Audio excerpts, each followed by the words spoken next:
a conversar hoy sobre el Jardín de las Delicias, la última parte, la parte 6, el panel derecho que se conoce como el infierno musical.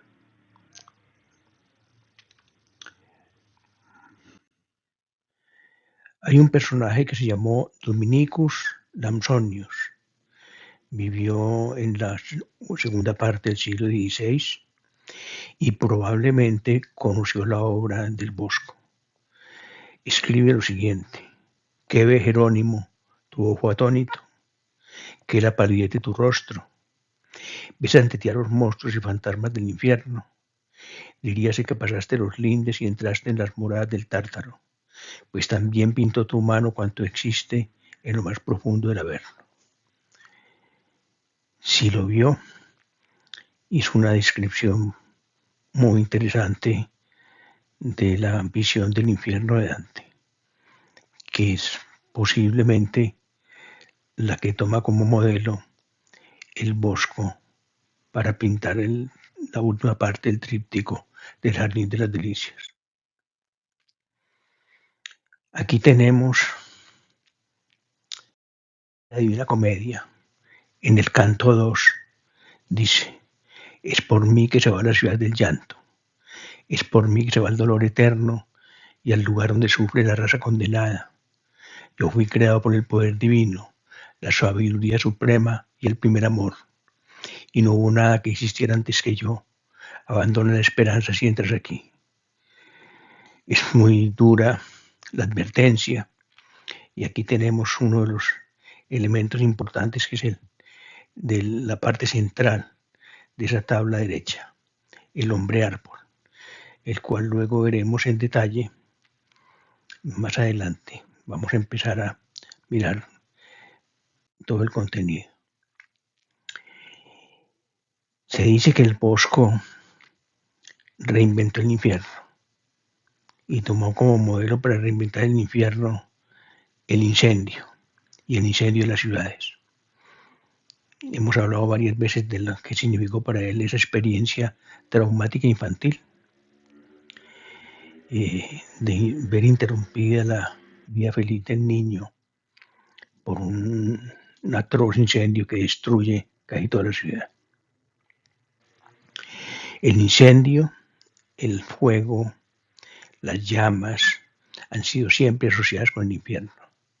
Es el castigo eterno, digámoslo así. Y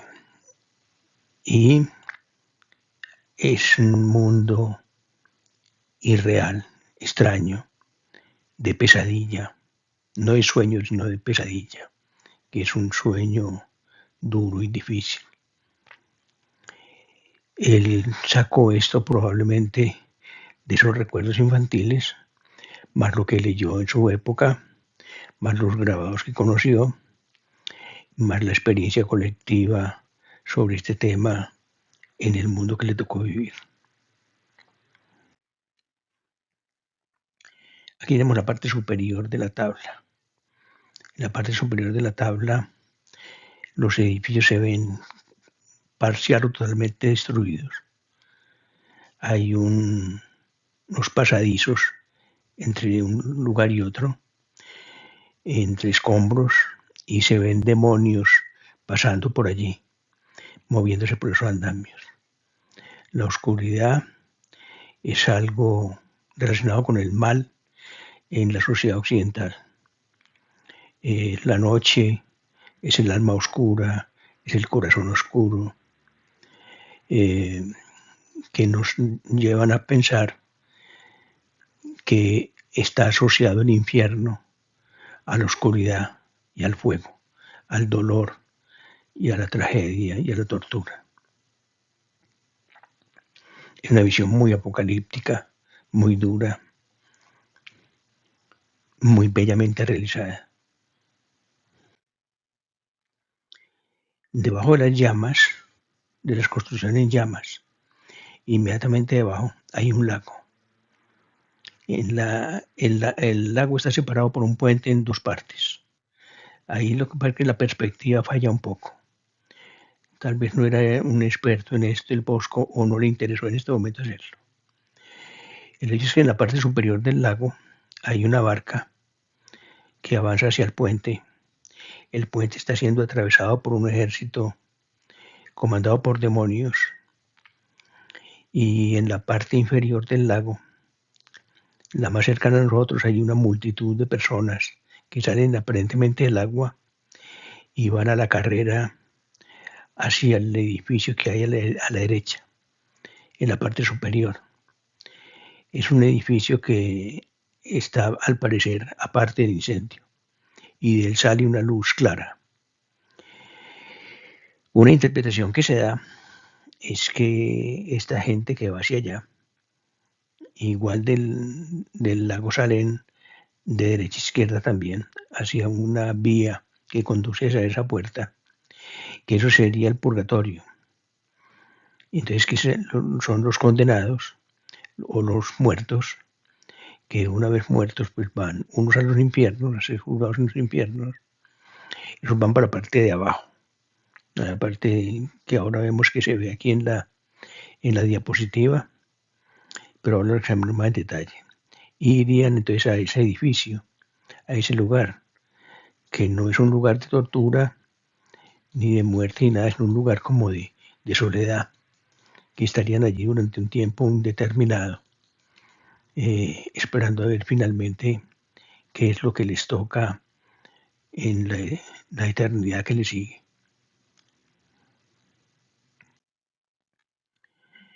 El hombre árbol está en la parte central de la tabla, es todo el centro geométrico de la tabla, y es el centro geométrico que coincide con el árbol de la vida del primer panel y del panel central. Este es el árbol de la muerte. Si los primeros son el árbol de la vida, este es el árbol de la muerte. Un tronco vacío, digamos que ha perdido su humanidad, está parado sobre dos troncos que son las dos piernas, pues su cuerpo general, el tórax o el abdomen, ha desaparecido su interior, y lo que hay en ese interior vacío, que parece un huevo, una cáscara de huevo, que también tiene significados importantes. Es una taberna o un prostíbulo. Hay una alcahueta que está allí sirviendo vino o cerveza. Hay unos hombres sentados a una mesa y sentados sobre sapos, que son sujetos pues demoníacos. Hay un hombre que sube por la escalera, un hombre gris, vestido de gris, que sube por la escalera rumbo al lugar al que acabamos de describir. Tiene una flecha en el trasero que indicaría posiblemente sodomía, podría ser. El hombre árbol mira hacia nosotros, hacia los espectadores, tal vez como interrogándonos, o quizá su mirada se cruce con la de Adán en el primer panel. Estaría entonces mostrándose ellos dos, o cómo fue que pasó de ese paraíso a este caos de dolor y de tragedia en la cual está viviendo.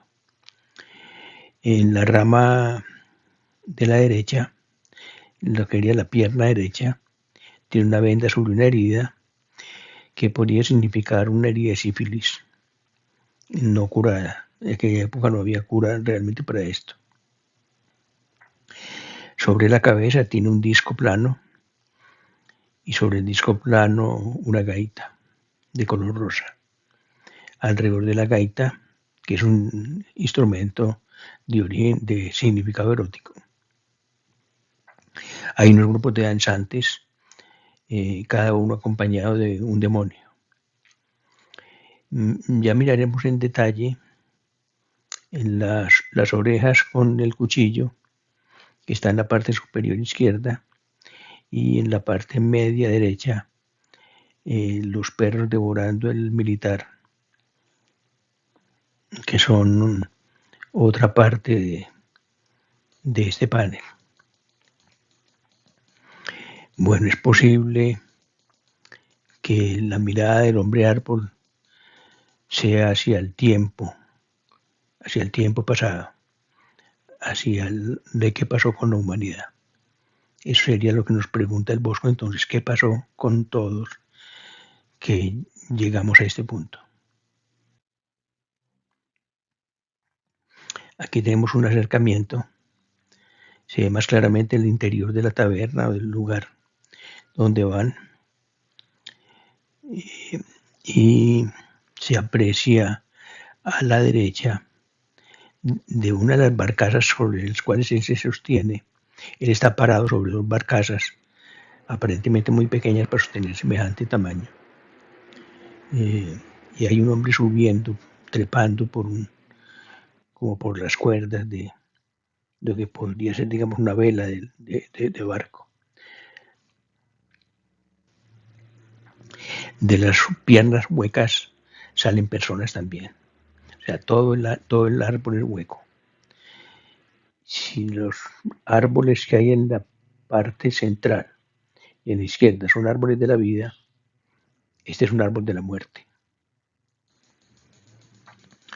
Sería entonces un extremo en relación a los primeros.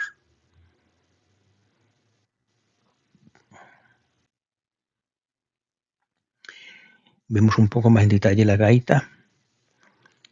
Es algo que hace referencia a lo lúbrico y es una de las razones por las cuales es uno de los muchos instrumentos musicales que hay en el infierno. Y por eso algunos lo llaman el infierno musical. Es porque posiblemente sea un ataque, podría ser a la música popular, por considerarla de mal gusto, podría ser, por considerar que está muy ligada al alcohol, a la borrachera, a los excesos que se presentan en esas circunstancias, podría ser. O podría ser simplemente que es sensual, que atrae los sentidos, que es un placer. Y hay un problema con el placer en esta sociedad cristiana de sus siglos. El placer es inadmitible, digámoslo así. Es uno de los grandes pecados que hay. Es un contraste entre los colores que hay. Hay muchas referencias a la alquimia, en general en toda la obra del Bosco, pero en esta especialmente. Y hay tres colores en la alquimia: el rubedo, que es el rojizo o rosado de la gaita; el blanco, que es el cuerpo del hombre árbol, que es el albedo; y el negro del interior es el nigredo. Es posible que la forma de huevo tenga que ver con el recipiente final donde se llevan a cabo las prácticas alquimistas. Eran muy aficionados, inclusive personajes del alto nivel social y político de la época, a dedicarse a este tipo de práctica. En secreto, mantenía sus laboratorios en secreto. Aquí tenemos el contraste. El contraste, por ejemplo, en luz y color. El de la izquierda, que es el paraíso, está iluminado, está de día, es alegre, hay animales andando por allí, están Adán y Eva tranquilos, Adán está reposando, está sentado, Eva está tomada de la mano de su creador, y a la derecha es todo lo opuesto. Digamos que ahí hay una falta de equilibrio, pero es que no se está buscando equilibrio aquí en esta obra, sino dar una lección. Entonces a la derecha encontramos lo oscuro, la noche, el horror, la tortura, la muerte.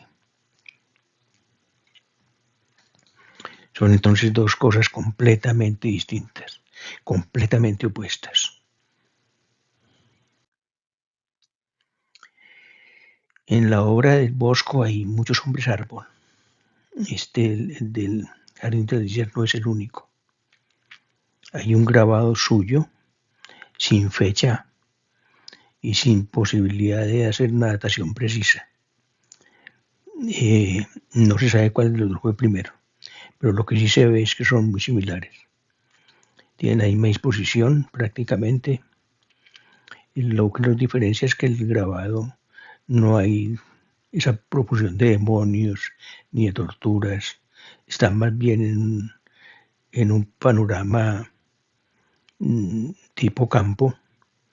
Hay un árbol a la izquierda, unos árboles con unos pájaros que ya sabemos su significado. Una lechuza sobre el árbol que sale de la espalda del hombre árbol. Y tenemos el interior en la misma taberna, o el mismo lugar pues, de perdición, llamémoslo así, y lleva una bandera con una media luna. Esa media luna va a ser una referencia al Islam, que ya para esta época pues está considerado como el enemigo del mundo cristiano. Había un enfrentamiento de siglos, ya pasó pues el enfrentamiento de las cruzadas, pero sigue existiendo latente una confrontación entre estas dos culturas.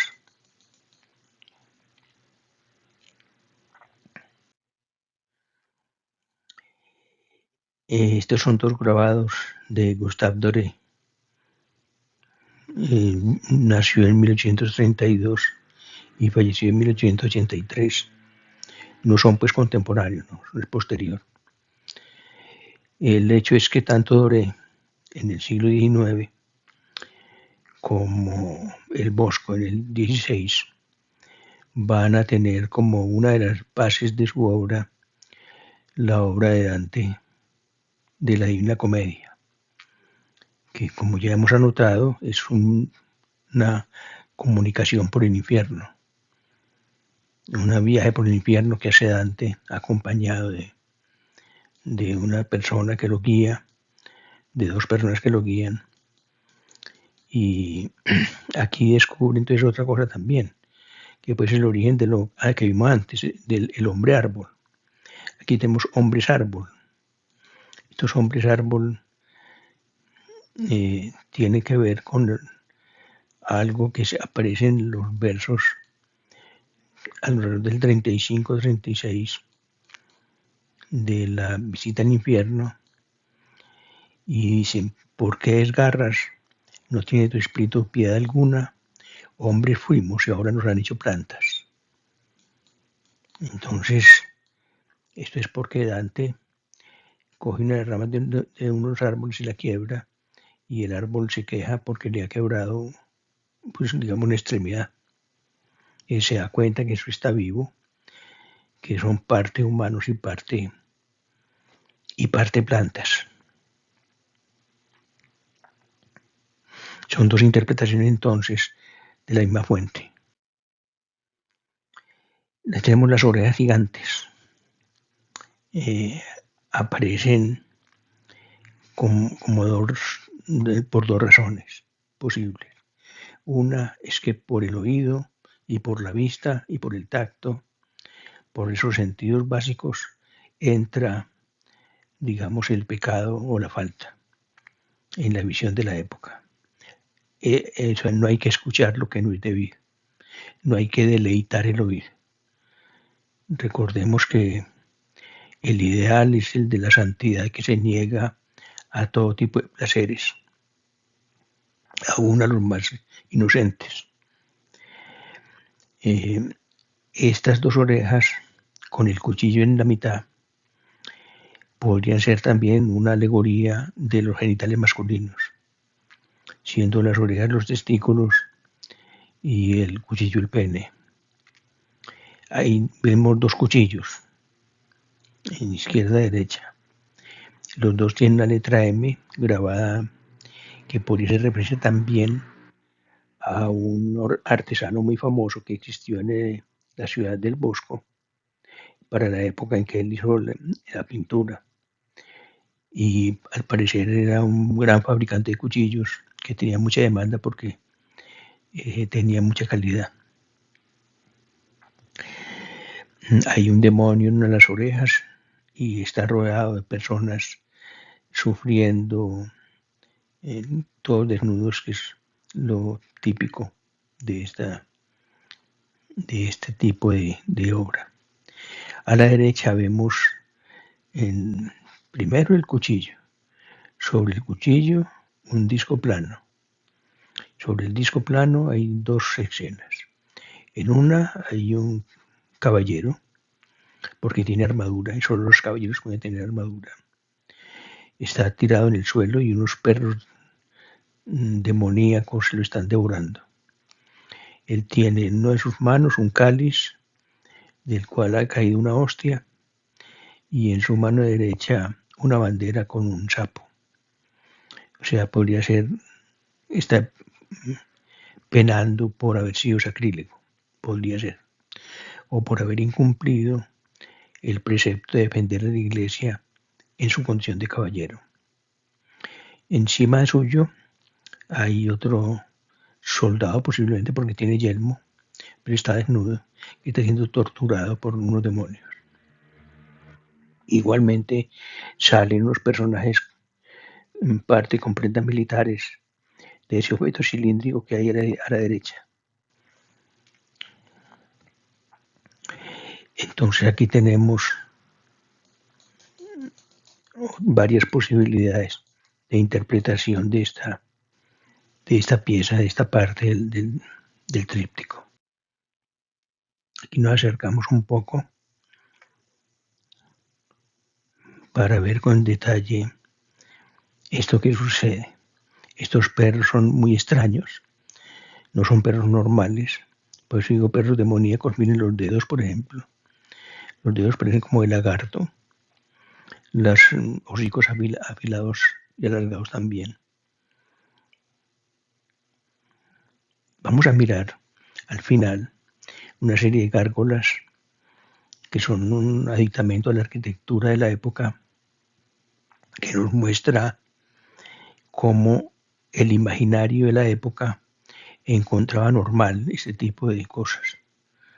Pues crear monstruos como algo que vive en la vida real era propio para ellos. Aquí tenemos al patrón de los infiernos, al jefe de los infiernos, el señor de los infiernos, Satanás, el diablo, Lucifer, de color azul como un pájaro, sentado en una especie de silla adaptada como sanitario. Está tragando vivos a personas. En el momento que se traga uno, de su trasero salen unas aves y los defeca a través de una especie de vejiga que está en la parte de abajo de la silla. Al defecarlos caen a un lugar donde hay excrementos, como una poza séptica, y hay un hombre defecando monedas de oro en la poza séptica y otro vomitando allí también. Hay un demonio verde a la base de la silla, junto con un animal también demoníaco que está acercándose a una mujer desnuda. Encima de esta escena hay un hombre que tiene una flauta en el ano, que sería una especie de burla a la forma como se interpretan estos instrumentos. Un tambor muy grande, una corneta en la parte de abajo, una especie de oboe que lleva el hombre a sus espaldas como una similitud a la carga de la cruz, de la crucifixión. Y una serie de personajes castigados que están allí en una especie de montonera. Es un castigo pues tremendo que podría ser dirigido a los avaros y a los golosos, en el sentido de ser devorados permanentemente, así como ellos devoraron en vida, ellos van a ser devorados también todo el tiempo. Aquí un poquito más de acercamiento a la parte de abajo. Vemos que en la fosa séptica, llamémosla así, en la fosa séptica hay personas allí y que ya han caído. Están tratando de asomar su rostro al exterior y un sujeto vomita encima de ellos. Un hombre desnudo, ayudado por una alcahueta posiblemente. Y vemos más en detalle el hombre que está defecando monedas que caen en este lugar. Y hay unos que ya han sido dorados y pasaron pues por el cuerpo del demonio y ya van a caer a este lugar.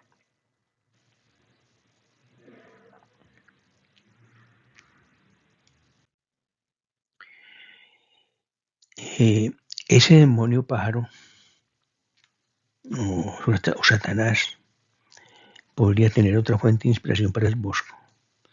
Había una obra que se llamó La visión de Tundal. La visión de Tundal fue escrita a mediados del siglo XII por Marcus, un monje benedictino irlandés, y allí se relatan la aventura y el tormento del alma corrupta de un caballero irlandés llamado Tundal, que había sido un pecador consumado pues, durante su vida. Morirá y su alma pues es conducida al infierno, y en el infierno su ángel guardián en vida lo va a guiar por el infierno y el purgatorio para que pruebe los tormentos y los castigos. Acabará finalmente siendo perdonado y visitando el cielo, donde contemplará pues, las maravillas y prodigios del cielo. Así entonces va a tener una visión de contraste de la parte buena de la eternidad y la parte maligna de la eternidad.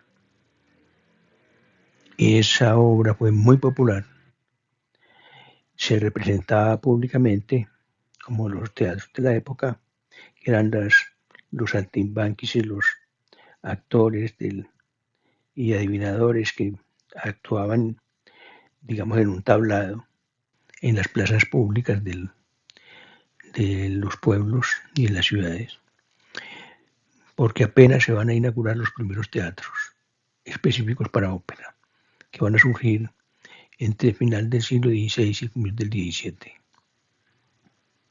A el Bosco no le tocaron, pero los tablados populares de los pueblos sí. Bueno, y tenemos entonces también esa visión de Tundal y la Divina Comedia de Dante, las dos grandes obras literarias en las cuales se pudo haber basado el Bosco para llevar a cabo la obra. Aquí tenemos una obra que llama La visión de Tundal. Está en un museo, el Museo Lázaro Galdiano de Madrid, y se atribuye a un discípulo del Bosco, pero sin saber exactamente quién es. Acordémonos que es posible saber si una obra sale del taller de un artista por el examen de los materiales que usa. Y otro grupo de expertos lo pueden determinar también, además del examen de los materiales, por la técnica utilizada, por la técnica pictórica utilizada. Tenemos varios de los elementos que usa el Bosco. A la derecha arriba tenemos el incendio de la ciudad. En el extremo derecho tenemos la muerte del avaro. En la parte central, digámoslo así, está el hombre árbol. Una visión pues no tan totalitaria como la del Bosco, pero más o menos. Salen árboles de sus orejas y de su nariz salen monedas que caen entonces en ese pozo de excrementos donde hay varios personajes ya chapoteando. Hay varios pecadores en la parte de abajo. Una mujer parece montada sobre un pájaro. En fin, otro sobre unos dados, posiblemente un jugador empedernido. Hay una pareja abrazándose en la parte izquierda central y un huevo, que adentro del huevo hay unas personas, que es una de las figuras que el Bosco ha utilizado como la acabamos de ver. Entonces tenemos que el taller del Bosco, porque podemos llamar la escuela del Bosco, continúa una tradición, o sea, maneja unos elementos iconográficos que son típicos suyos. Aquí entramos unos personajes de interés que son el hombre que está tocando el arpa y el que está tocando una especie de mandolina o de laúd. Abajo hay un demonio rosado que está conectado, de su boca sale algo que se conecta por el trasero de un hombre que está leyendo una partitura. Encima suyo una cantidad de hombres desnudos que están refiriéndose a la partitura. O sea, se está satirizando la música escrita, está satirizando los instrumentos. Tenemos un hombre encima del instrumento del centro, el objeto que hay en el centro, y encima de él hay un hombre de color como gris que tiene un huevo en la espalda, haciendo equilibrio en la espalda. Tenemos en el lago, en el chapoteo del lago, una especie de barca que sale del lago, y en la parte derecha ya habíamos visto el tambor y la gaita, o el tambor y el oboe, y el demonio que lleva la bandera con la media luna. Otra vez el símbolo de la nación musulmana, que va a ser bastante común. Se van a oponer la media luna con la cruz, como dos símbolos opuestos y enfrentados. Aquí tenemos un acercamiento al demonio que está posiblemente cantando, igual que los hombres que están en la parte de arriba, acompañados de demonios también. Y parte del texto musical está escrito sobre el trasero de un hombre.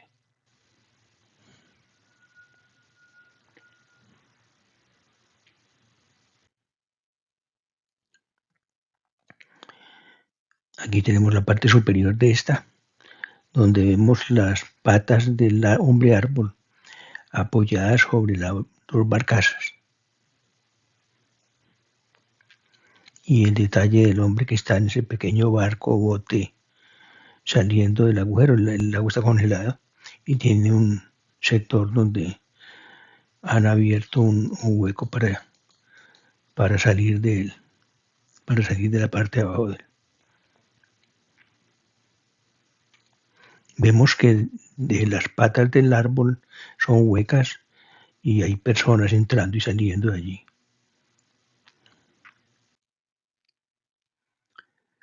Vemos en esta esquina inferior izquierda un caos total,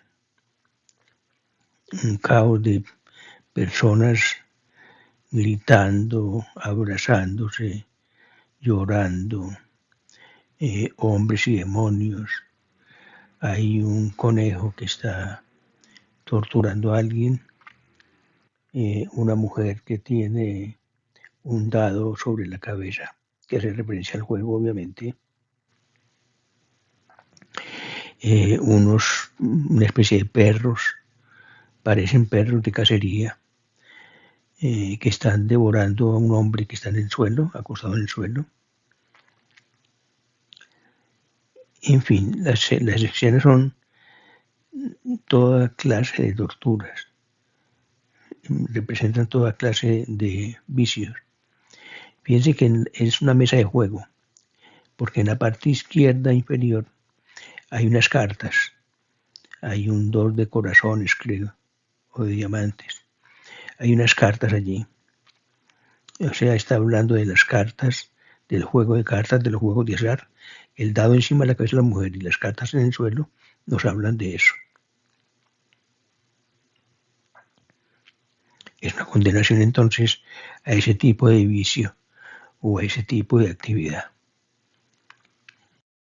Aquí se trata de los tabures que son personas de bajo mundo y que son condenados entonces. Aquí tenemos una monja o un cerdo con traje de monja, con la parte superior de monja, una crítica a la iglesia, a ciertos sectores de la iglesia que son corrompidos, que son corruptos. Recordemos que en la parte de Países Bajos y Alemania hay una crítica de todo el siglo muy dura hacia las prácticas de la corte romana, digámoslo así, de la corte de la curia romana.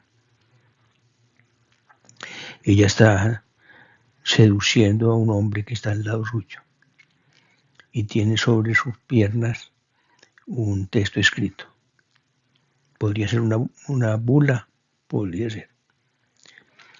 Y frente a ella hay un pájaro mitad pájaro y mitad otra cosa, que tiene una flecha clavada en un muslo, tiene una pierna de ser humano colgada de una especie de antena, el pico sobresale de la armadura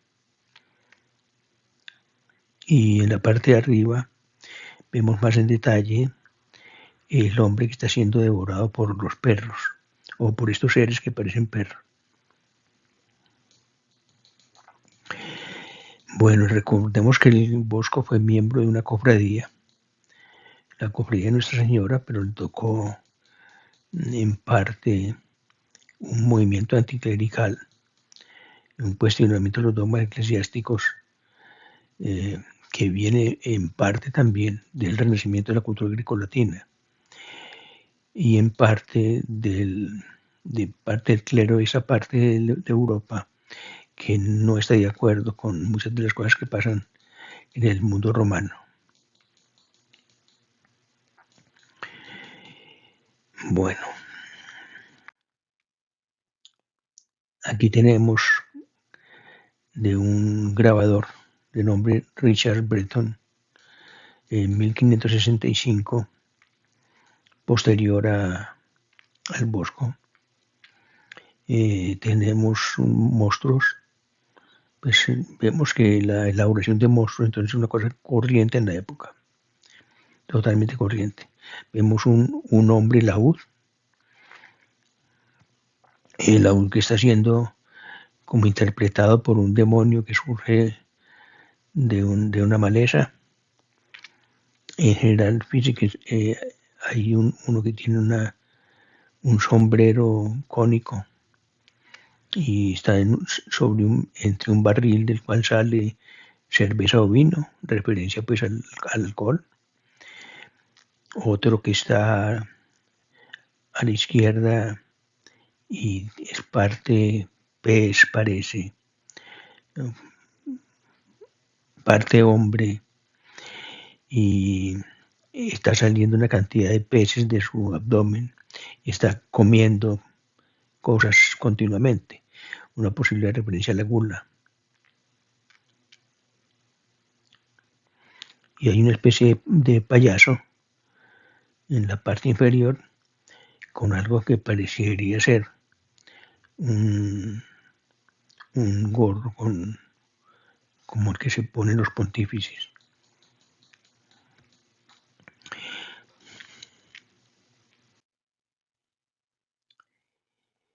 Estos son apartes de la persistencia de la memoria y del gran masturbador de Salvador Dalí. Fijémonos que tiene algunas reminiscencias con la obra del Bosco. Miremos ese objeto extraño que porta un reloj blando, ese objeto rosado, que está a la izquierda abajo y en el centro abajo, y una comparación con el objeto que hay en la obra del Bosco en la parte central del Jardín de las Delicias. Así que Dalí conocía la obra con seguridad Ya para esta época la obra es muy, muy popular. El Bosco se volvió una referencia muy importante, muy grande para conocer la pintura del Renacimiento en la parte de los Países Bajos y Alemania. Ahora hagamos un acercamiento a las gárgolas. Las gárgolas están en la vida diaria, porque están en las iglesias y en los edificios públicos en general, pero más en las iglesias. Sirven arquitectónicamente para que el agua no resbale por la fachada, lo que caiga afuera. Recogen el agua que cae del techo y va afuera para que no dañe la fachada. Pero al mismo tiempo sirven de advertencia porque son por lo general seres demoníacos y son pues producto de una imaginación tremenda. Cualquier cosa que uno se pueda imaginar está allí representada. No hay como límite. Entonces lo que el Bosco hace es inventar también o tomar algunos que él ha visto a través de su vida, en su experiencia vital. Y vemos que estos seres son seres híbridos. Muchos de ellos son mitad humanos, mitad pájaros, perros, cabras, leones, águilas. El hecho es que son feos, son, digamos, horribles. Su función es la de asustar. Tiene pues una función práctica, pero tiene otra educativa. Estos seres existen, están ahí, están vigilantes todo el tiempo. Aquí una especie de ser, gato o perro,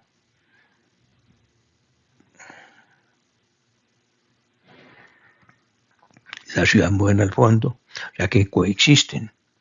Todavía tenemos estos seres coexistiendo en la ciudad contemporánea y van a continuar, obviamente. Algo bastante común, el mitad hombre, mitad animal. Aquí puede ser mitad león o mitad perro y mitad hombre.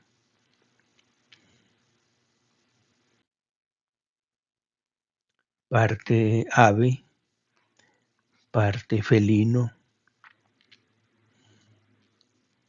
patas como de león o de un mamífero, rostro feroz. Aquí un ser híbrido sale a la parte derecha, está la cabeza. Pareciera una especie de cabeza de tortuga, unos ojos saltones. En parte es humano, pareciera tener un hábito de monje. En su mano tiene una guadaña, podría ser una representación de la muerte también. Aquí otro ser híbrido, las piernas son de animal, el cuerpo es humano, la cabeza es humana, está siendo atacado y mordido por una víbora. O sea, está sufriendo una pena, está en el infierno sufriendo una pena en el infierno.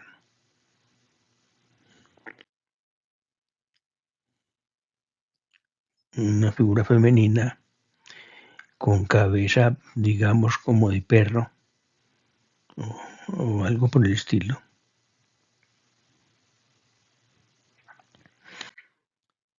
Es que las personas ven esto, lo creen que realmente las almas son pesadas aquí, el demonio y un ángel pesan, a la izquierda van los que van a salvarse, a la derecha los que van a ser condenados. Hay allí reyes con corona, reinas, van encadenados, conducidos por un demonio hacia la derecha. O sea, esto es una credibilidad total. La gente cree que es así, lo ve. se lo imagina en sus pesadillas. O sea que la obra del Bosco es en parte una pesadilla, pero una pesadilla que es socialmente aceptada, socialmente comprendida, culturalmente comprendida, y que hace un viaje entre el inicio de una humanidad feliz, una humanidad que se pervierte en el camino y que finalmente se termina. Con esto entonces hicimos un recorrido por el Jardín de las Delicias y nos encontraremos posteriormente con otro tema en los próximos días.